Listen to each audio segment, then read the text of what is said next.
большой привет! Вы на канале Вечное Лето. Всем привет! Мы сейчас находимся в Риме и сегодня идем смотреть Колизей.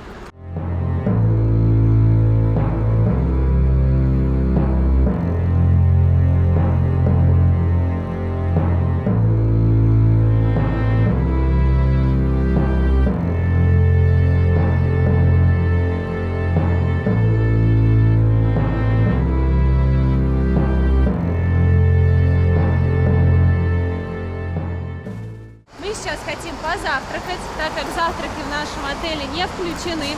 В основном в Италии в отелях завтраки не входят в стоимость, они оплачиваются отдельно, стоят 5 или 8 евро за человека.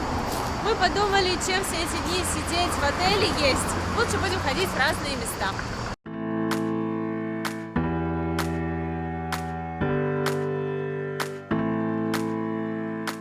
Напротив Латеранского дворца есть кафетерий, в который мы, собственно, решили зайти. Он находится прямо рядом с нашим отелем. Хотим взять кофе. Здесь, кстати, латте, капучино. Все это дело стоит недорого. Вот смотрите, к примеру, латте 1,5 евро. Мы заказали 2 кофе. Капучино и латте. И еще я попросила самый вкусный круассан. И он дал мне вот этот. Там большой выбор. Вот это наверняка самый вкусный и стоит всего лишь 90 евроцентов.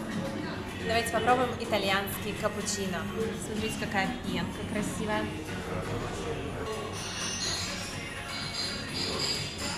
Такой нежный, такой мягкий, воздушный, не горький, прям сливочный-сливочный. И нужно заценить самый вкусный круассан здесь. Давайте попробуем. Он похож на шоколад. И тоже недорого. У нас где-нибудь в кондитерской тоже будет стоить такое около 60 рублей. Ну, если где-нибудь в центре. Мне кажется, даже больше будет стоить. Боже, как вкусно. Свежайший. Я еще не добралась до начинки, но тесто такое вкусное, идеально слоеное. А сверху оно, как чем-то полито с сахарным сиропом каким-то. Тает во рту. Хочу показать вам консистенцию этого круассана, чтобы вы поняли, насколько он прекрасный. Вот эта паста шоколадная, воздушная, тесто идеальное. 5 из 5. Мы читали, что вот в таких кафе, где мы сейчас были, если пьешь кофе за барной стойкой, то за обслуживание не платишь. Если садишься за стол, то платишь. Мы сидели за столом, мы не платили. Ну, нас ничего не взяли. Вот, мне очень-очень понравилось, и это самый вкусный круассан в моей жизни. Я думаю, что за эти 10 дней еще будет много вкусных круассанов. Я Саше сразу сказала, вот пополам, чтобы это не сильно жирно было. И знаете, сразу настроение такое отличное. Мы идем такие, идем, болтаем, заворачиваем за угол, и так прям током пробивает, потому что уже виден кусок Колизея. Я забыла, о чем я говорила, и даже сейчас вспомнить не могу. Мурашки по всему телу, даже по ногам. Что-то настолько великое, настолько прекрасное, что ты мечтала увидеть столько, сколько себя помнишь. И тут из ниоткуда он такой возникает. И прям вот ток по всему телу.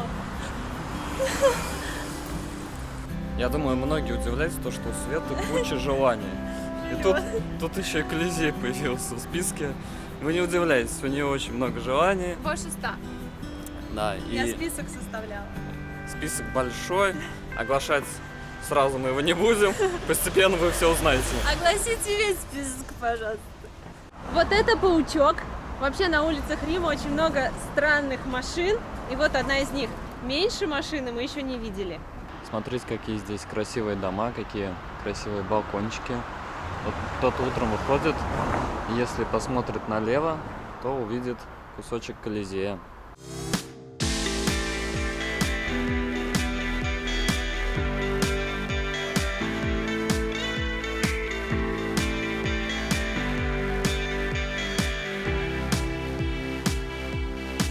Так как мы показываем на нашем канале только правду, не можем пройти мимо мусорных баков, которых здесь очень много. Они воняют, когда близко подходишь, и они всегда верхом. Ну да, и часто встречается на улице мусор. Вот здесь, кстати, поменьше, но вот можете увидеть, да, здесь какие-то пакеты, бычки валяются, бутылочки иногда встречаются. Ну, не сказать, что прям город вылизывает. Да, я думала, о, в Европе там, наверное, все так вот вылизано чистенько, идеально. А нет, везде бардак.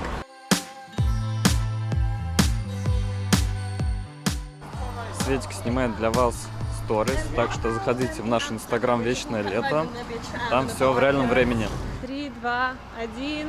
И нашему взору открывается величественный и прекрасный Колизей. Кстати, людей не очень много. О, ребята! Невозможно описать словами то, что я чувствую. Придя сюда, я превратилась в одну большую мурашку. Ой, он такой же красивый, как и на картинках. Даже еще лучше. Вот он, и я тут. Какое совпадение. Даже не верится, вот мы планировали, делали визу, и мы уже здесь. Так все быстро.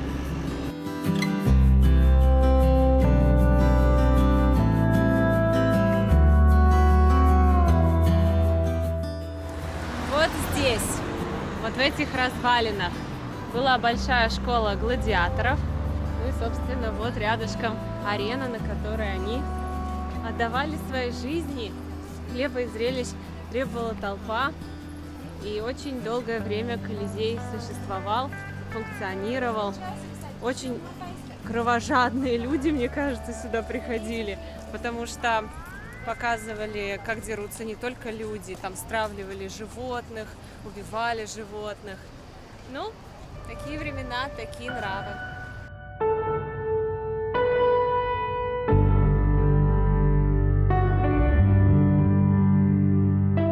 На планете остается все меньше и меньше мест с такими великими достопримечательностями. Я очень надеюсь, что нам хватит жизни, энтузиазма и возможностей посетить их все.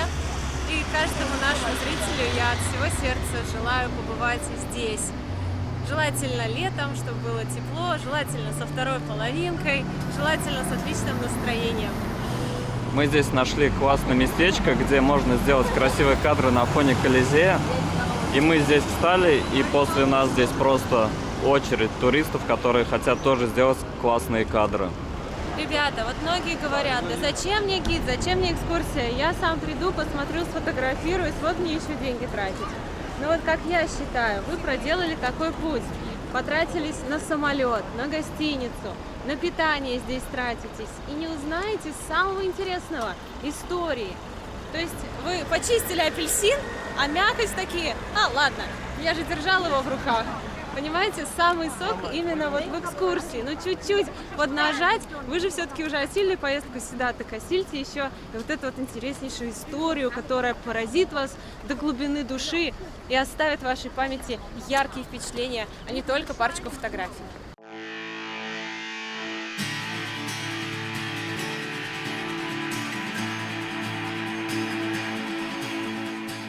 Здесь очереди на вход. И мы сейчас должны найти свои группы. Надеюсь, нас пропустят без очереди.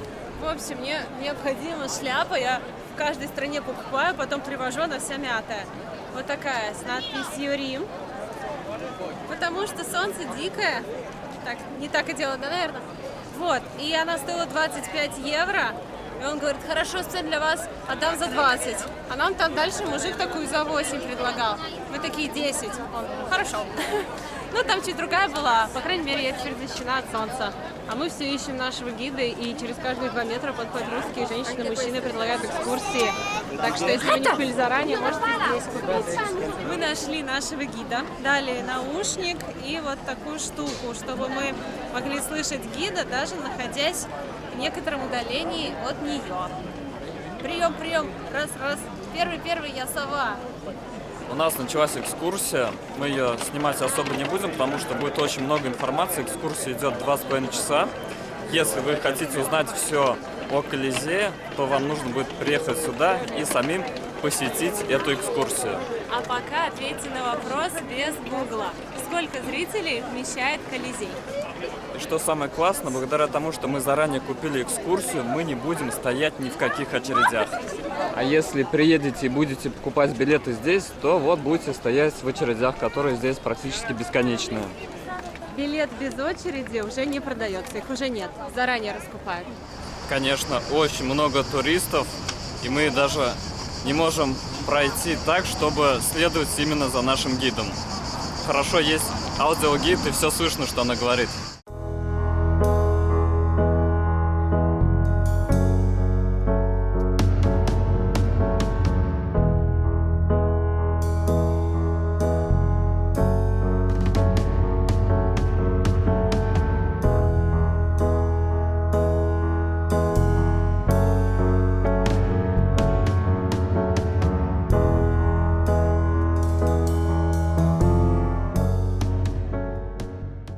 На этом холме очень приятный воздух. Здесь растет особенная сосна, и вот от нее такой приятный запах.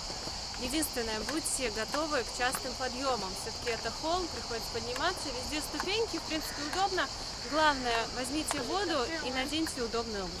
Мы сейчас там, где был дом императора, и нам рассказывают, где какие комнаты были, где гвардия была, где он принимал гостей и вел свои дела. Ну, чтобы вы ориентировались. Здесь стоит чайка, похоже, это на чайку, птица какая-то, и не улетает. Если будете здесь, то возьмите какое-нибудь печенье, все ее подкармливают. Она кусается, интересно? Вообще, глупая идея, да, совать руку? Она такая хорошенькая, глазастенькая. Во время экскурсии открываются фантастические виды на Рим, рассказывается о том, с чего Рим пошел, про сильных людей Рима, правителей, интересных личностей. И вот здесь нам дали 5 минут, чтобы сфотографироваться. И здесь правил сам Калигула. Представляете, здесь он творил все свои ужасные вещи, и мы стоим, можно сказать, на месте, где проливалась кровь, причем крови здесь было пролито очень много. Если вы всерьез интересуетесь историей, то рекомендую вам взять индивидуального гида и провести экскурсию по Палатинскому холму.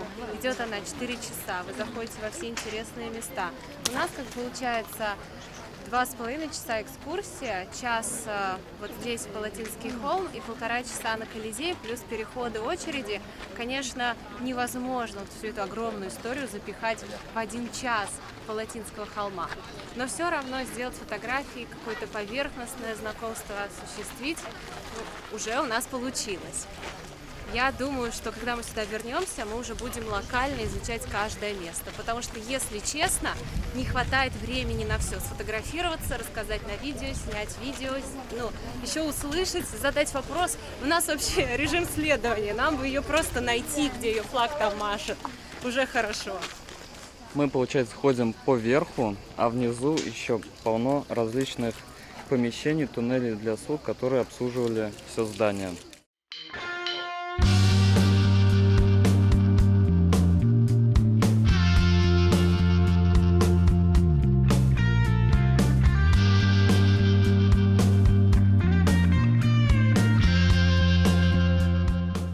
У нас достаточно большая группа, я думаю, человек 30, все русские. И, кстати, вот все мы брать с собой зонтик.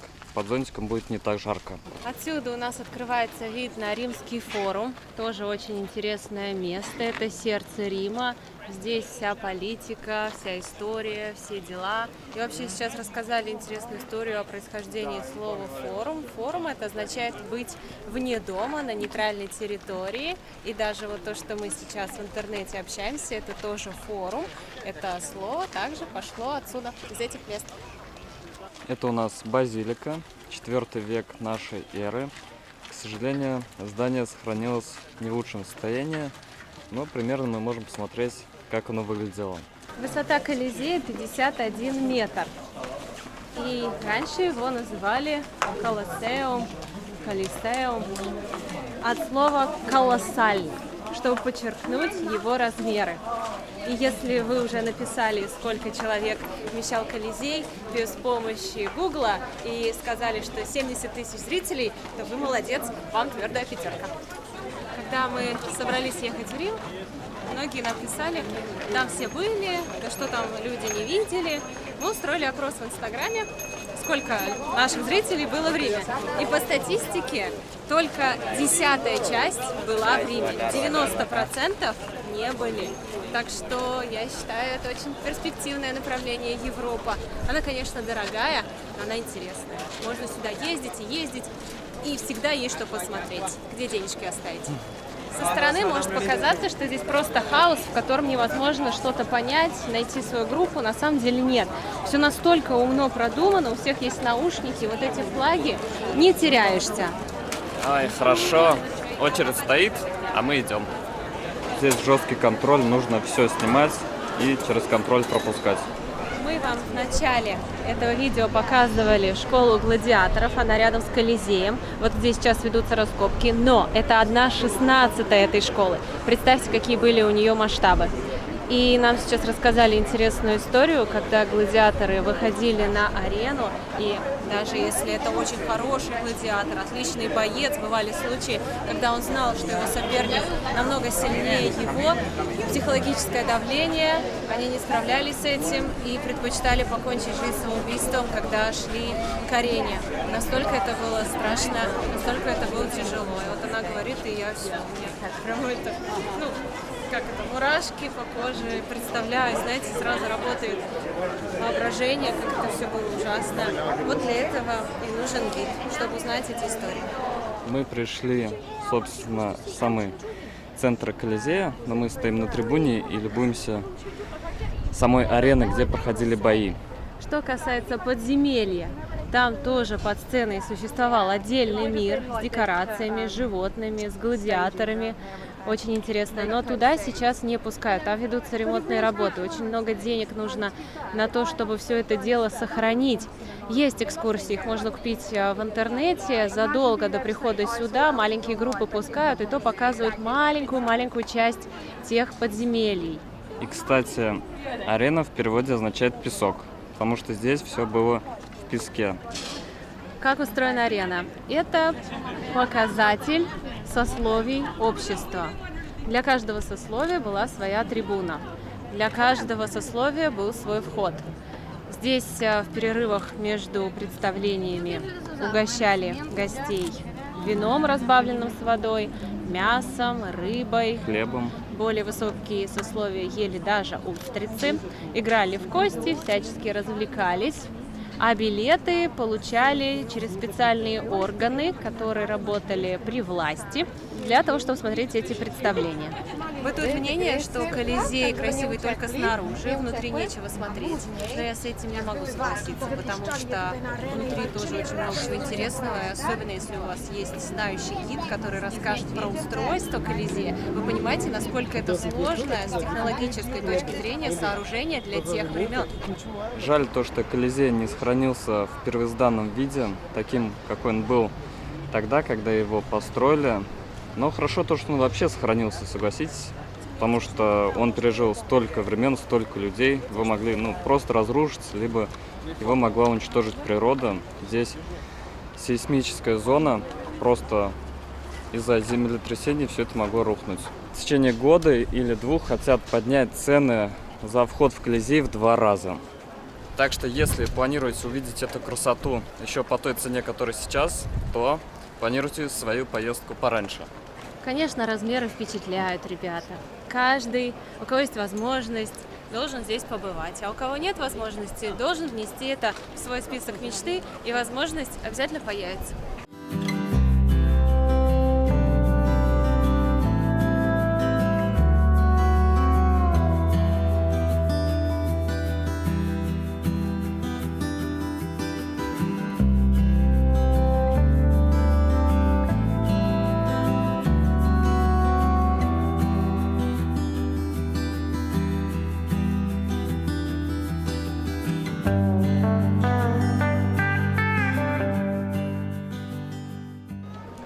Было несколько представлений, и утреннее было самое кровожадное, потому что утром казнили смертников.